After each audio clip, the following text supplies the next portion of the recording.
Salut, c'est Trado, content de vous retrouver pour la mise à jour de l'analyse technique du CAC 40 et vous avez été très nombreux à laisser un commentaire sympathique et flatteur sur ma dernière vidéo, celle intitulée «Le chartisme, ça fonctionne pas». Je suis vraiment content que cette vidéo ait fait mouche parce que c'est très important et si vous ne l'avez pas regardée, parce que vous n'avez pas eu le temps, franchement je ne peux que vous recommander d'y jeter un œil ce week-end parce que apparemment, encore une fois, ça a été une révélation pour de nombreuses personnes qui ont regardé cette vidéo. Ça s'appelle donc, je le répète, le chartisme ne fonctionne pas. Bon, bah voilà, on y est, regardez-moi ça. Je commence par les marchés américains parce que vous le savez, ils sont directeurs et parce que ce qui s'est passé alors que les marchés européens étaient fermés, eh bien, aurait pu influencer les marchés s'ils avaient été ouverts naturellement et on risque d'avoir du mouvement en ouverture du CAC ce matin. Donc on va commencer par le marché américain. Regardez ça. 1,6% perdu pour le CAC, pour le SP500, on verra le Nasdaq un petit peu plus tard. Alors je sais que je vais un peu bousculer mes habitudes puisque j'étudie les structures uniquement le week-end suite à votre demande. Vous avez dit que vous en aviez un petit peu marre, mais là croyez-moi c'est important de faire les structures quand même. Je pense d'ailleurs que vous êtes nombreux à vous en rendre compte. Donc on est en données hebdomadaires sur le SP500. Ok, pourquoi c'est important? Parce que si on regarde uniquement les données journalières, on peut croire que le pire est devant nous. Mais déjà, pour faire les choses dans l'ordre, regardez la structure. Sur le SP500, les pics et les creux sont toujours ascendants. Ok, on a des pics ici qui montent, on a des creux qui montent. Donc jusqu'à preuve du contraire, la tendance est haussière sur le SP500. Vous remarquerez d'ailleurs que pour être précis, on a même une nouvelle rotation ici, puisqu'on a clôturé au-dessus, là, vous voyez, pas de grand-chose, mais on a clôturé au-dessus. Donc on a une structure haussière pour le SP500 et elle restera haussière tant que l'on ne clôturera pas en dessous de ce niveau-là, c'est-à-dire 5777. Attention, c'est un graphe hebdomadaire, donc une clôture en données hebdomadaires. Maintenant, on va descendre d'une unité de temps. Et vous allez voir pourquoi c'est important, c'est parce que, ouais, oui, vous rêvez pas, c'est un peu dégueu, mais je vais enlever des choses. Donc j'enlève ce que j'ai mis sur les données hebdomadaires et je garde uniquement ce que j'ai mis sur les données journalières. Et là, vous pouvez le voir, sur les données journalières, on avait des pics qui étaient ascendants, ainsi, ok, alors attendez, c'est ici les pics sont ascendants et les creux qui étaient ascendants jusqu'à aujourd'hui, puisque les creux sont descendants. Les pics sont ascendants et les creux sont descendants. Autrement dit, la tendance, elle est neutre sur le SP500. On avait un juge de paix ici. C'était cette zone de support que j'avais mentionné quand on était là-haut. J'avais dit que tant qu'on ne le casse pas, il n'y a pas de raison de paniquer. Maintenant, on vient de le casser. Alors, je ne dirais pas qu'il y a des raisons de paniquer, mais en tout cas, il y a des raisons d'être prudent à partir de maintenant, puisque la tendance, la structure, excusez le bruit en arrière, désolé, j'ai fermé la fenêtre là.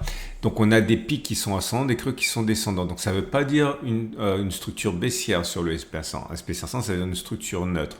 Et puis surtout, ça veut dire que maintenant, on est soumis au bon vouloir de la zone de support et de la structure hebdomadaire. Et vous savez très bien, je le dis tout le temps, plus fort qu'une tendance en données journalières, vous avez les obstacles sur les données hebdomadaires.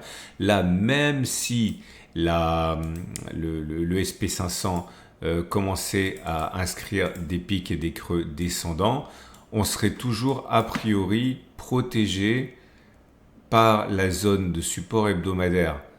Ok, donc attention, ça chauffe, mais ce n'est pas baissier. C'est trop tôt pour conclure à une déroute abyssale pour le marché américain. Maintenant, on va regarder les données du Nasdaq. Le Nasdaq, c'est pareil. Il faut commencer par les données hebdomadaires. Et là, vous voyez que la structure, elle est haussière. On en a déjà parlé. Vous avez des pics ascendants, des creux descendants. Ascendants. Donc, normalement, on est à l'abri sur les données hebdomadaires tant qu'on ne clôture pas en dessous de 17 370. Maintenant, si on regarde les données journalières, c'est pareil, on est dans une configuration où les pics et les creux sont divergents. On a des pics qui sont ascendants et des creux qui sont ascendants c'était valable jusqu'à hier et maintenant ils sont devenus descendants. Cette première résistance, elle a tenu. On a un deuxième support ici qui mériterait de tenir aussi. Mais si ce support qui est à l'origine en fait du réalignement des planètes haussiers pour les supports et les creux, si ça devait lâcher, là par contre on aurait du souci à se faire parce que la structure deviendrait dangereusement, très dangereusement neutre. Ok, et à ce niveau, si on devait encore rebondir et puis redescendre derrière, là on se retrouverait uniquement à ce moment-là dans une structure baissière. Et là, on n'a rien avant cette zone-là. C'est-à-dire que on n'a rien avant par rapport au niveau actuel. Ok, on n'a rien avant 10%. 9 à 15% même. Alors, je résume. Pour l'instant, on a des pics ascendants et des creux descendants. Donc, on a une tendance neutre. Ok, mais si on devait clôturer en dessous de cette zone et puis rebondir et repasser encore en dessous, on passerait en structure baissière sur les données journalières avec moins 10 à moins 15% en ligne de mire. Ok, on verra. Mais la bonne nouvelle, le verre à moitié plein, c'est que pour l'instant, jusqu'à là, tout va bien. On n'a pas de creux et de pics descendants, ni sur le SP500, ni sur le Nasdaq. Donc là encore, pour l'instant, objectivement, au-delà des peurs légitimes, on n'est pas en tendance baissière et pour l'instant, ça tient. J'en profite parce que vu la situation extrêmement tendue, j'ai l'immense plaisir de vous retrouver le 6, donc c'est la semaine prochaine, avec mes potes Alexandre Baradez, que vous connaissez bien, vous le voyez toujours sur les grandes chaînes et d'autres médias aussi, et puis Thomas de chez IG. Vous avez, donc on vous retrouve le 6 mars à 11h pour un webinaire spécial. Ok, quelle stratégie adopter dans un contexte complètement modifié par le Trumpisme et ces décisions qui sont en train de bouleverser l'ordre établi. Préparez vos questions. Alexandre, Thomas et moi, on vous attend. Ça sera le 6 mars à 11h. Ok, je reviens à notre CAC 40 national. Le CAC 40 national qui, pour l'instant, s'en sort pas trop mal puisque forcément, il était fermé au moment où tout ça s'est produit. La grosse baisse a eu lieu en fin de journée, les marchés étaient fermés. J'avais expliqué dans la vidéo d'hier que il n'y avait aucune raison de penser qu'on était sorti je ne vais pas recommencer ce que j'ai dit hier, regardez la vidéo d'hier, mais j'avais un sentiment qu'il n'y avait absolument aucune raison de penser qu'on était sorti de l'auberge et qu'on pouvait tout à fait envisager que la baisse n'était pas terminée. Oui, mais voilà, la baisse, vous l'avez compris, ne veut pas dire une visite des tréfonds des abysses. Là, vous avez en données journalières beaucoup de supports. On a ce support-là, 8007-1950, j'en ai beaucoup parlé, vous savez comment je l'ai tracé. Et vous avez ensuite le bas de la structure, ici à 78, 75, 77, 85. Autrement dit, on peut avoir une baisse, par exemple, demain, de 4%. On serait toujours soutenu par la structure haussière sur le CAC 40. On peut même envisager de faire un pic vers le bas tout en préservant cette zone ou pas. On ne serait pas en tendance baissière. Okay, on serait simplement en tendance neutre avec des pics ascendants et des creux descendants. Il faudrait encore rebondir et repasser en dessous pour être dans une structure qui est baissière. Et là, commencer à paniquer en regardant la prochaine zone de support qui est, vous savez, ici. Okay, mais pour l'instant, on n'y est pas. Ok, n'oubliez pas, le trading, c'est pas prédictif.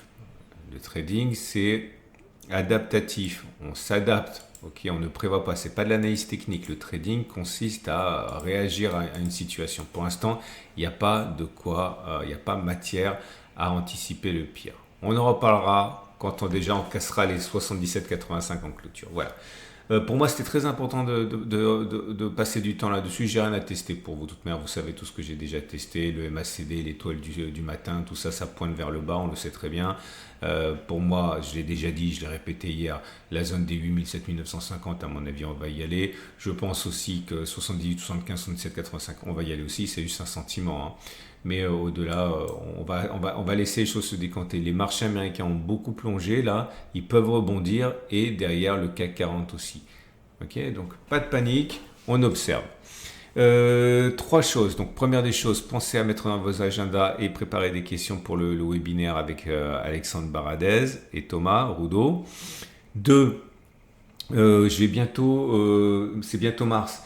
Et pour mars, c'est toujours tous les changements de saison. Va y avoir une offre spéciale, comme d'habitude, pour le club des tradosoriens. Pensez à vous y intéresser. Vous avez un lien en dessous de la vidéo pour voir ce qu'il y a dans le club des tradosoriens. Et notamment, vous avez toutes ces choses-là que je développe, hein. Si vous trouvez que les vidéos vont pas assez vite pour vous, il faut que vous accédiez aux ressources du club des tradosoriens. Ça vous aidera énormément.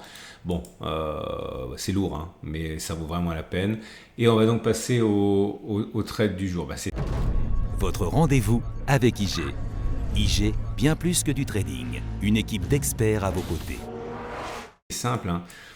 Si vous voulez acheter, c'est ce que j'ai dit déjà hier, n'achetez pas maintenant, ça n'a pas beaucoup de sens. Attendez soit un retour sur 8000, 7950, soit un retour sur 70, 75, 77, 85. En tout état de cause, là, ça devrait baisser encore un petit peu. Le stop de protection, soit vous le mettez en dessous de cette zone-là, soit vous le mettez en dessous de cette zone-là et vous pariez sur un retour vers les plus hauts. Si vous avez un biais qui est baissier, vous n'êtes pas trop mal, hein. C'est ce que j'ai déjà dit hier, avant-hier et 3 jours avant, hein. Vous avez une zone de résistance ici qui est une difficulté légitime. Mettez pas un stop de protection trop proche parce qu'on ne sait jamais une bonne nouvelle. Imaginons par exemple, et on ne peut que le souhaiter, hein, qu'une trêve ou une paix soit signée en Ukraine. On risque d'avoir un éventuel pic ici, une mèche avant de replonger éventuellement. Vous voulez pas vous faire sortir pour des choses comme ça. Donc mettez pas votre stop trop proche, hein. Mettez-le à bonne distance. Voilà. C'est une excellente journée. Moi, je ne bouge pas, hein. Je ne bouge pas pour la raison que j'ai évoquée. C'est-à-dire que j'ai la chance aussi de pouvoir compter sur du gras puisque je suis rentré bas, puis j'ai déjà pris des profits. Mais j'ai pas de raison de sortir maintenant. On peut totalement, et ça, c'est pas nouveau, je l'ai dit depuis des semaines et des semaines, on peut tout à fait envisager de venir là et de repartir. Et comme je ne suis pas dans le secret des dieux et que je sais absolument pas ce qui va se passer, je reste en position. Ok ? Excellente journée. Je vous donne rendez-vous ce week-end pour la mise à jour de cette vidéo et notamment on va voir les structures mensuelles puisque ce sera mars. Ok ? À demain pour la mise à jour. Et puis bien sûr, pensez à vous abonner si vous aimez ce format et à liker si vous avez apprécié la vidéo.